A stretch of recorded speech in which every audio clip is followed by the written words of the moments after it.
ರುದ್ರ ಗರುಡ ಪುರಾಣ. ಇದು ರಿಷಿ ಅವರು ಆ್ಯಕ್ಟ್ ಮಾಡಿ KS ನಂದೀಶ್ ಅವರು ಡೈರೆಕ್ಟ್ ಮಾಡಿರೋ ಚಿತ್ರ. ಸಿನಿಮಾದ ಒಂದೇನು ವಿಚಾರಕ್ಕೆ ಬರೋದಾದರೆ, ಇಲ್ಲಿ ಒಬ್ಬ ಪೊಲಿಟಿಷಿಯನ್ ಇರ್ತಾನೆ, ಅವನ ಮಗ ಕಾಣೆ ಆಗ್ತಾನೆ. ಆ್ಯಂಡ್ ಈ ಕೇಸ್ನ ಸಾಲ್ವ್ ಮಾಡೋದಕ್ಕೆ ನಮ್ಮ ರುದ್ರ ಬರ್ತಾರೆ.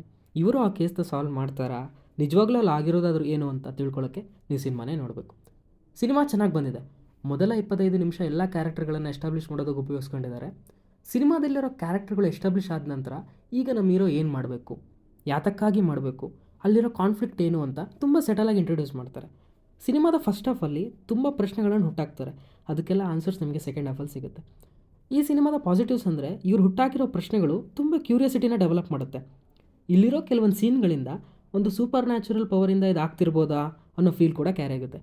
ಹುಟ್ಟಾಕಿರೋ ಪ್ರಶ್ನೆಗಳಿಗೆ ನಮಗೆ ನಾವೇ ಒಂದು ಕಥೆನ ಊಹಿಸ್ಕೊಂಡಿರ್ತೀವಿ, ಆದರೆ ಇಲ್ಲೇ ಅದು ಆಗೋದಿಲ್ಲ.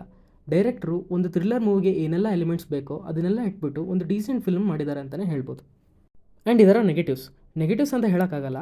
ಅವರು ಡೆವಲಪ್ ಮಾಡಿರೋ ಕ್ಯೂರಿಯಾಸಿಟಿ, ಆ ಬಸ್ ಮಾಯ ಆಯಿತಾ, ಬೇರೆ ಟೈಮ್ನಲ್ಲಿರೋ ಬಸ್ ಈಗ ಯಾಕೆ ಕಾಣಿಸ್ತಾ ಇದೆ, ಈ ಎಲ್ಲ ಪ್ರಶ್ನೆಗಳಿಗೆ ಡೈರೆಕ್ಟರ್ ಅವರು ಒಂದು ಆನ್ಸರನ್ನು ಕೊಡ್ತಾರೆ. ಆ್ಯಂಡ್ ಆ ಆನ್ಸರು ನಮ್ಮನ್ನು ಎಷ್ಟರ ಮಟ್ಟಿಗೆ ಸ್ಯಾಟಿಸ್ಫೈ ಮಾಡುತ್ತೆ ಅನ್ನೋದ್ರ ಮೇಲೆ ಈ ಸಿನಿಮಾ ಡಿಪೆಂಡ್ ಆಗಿದೆ.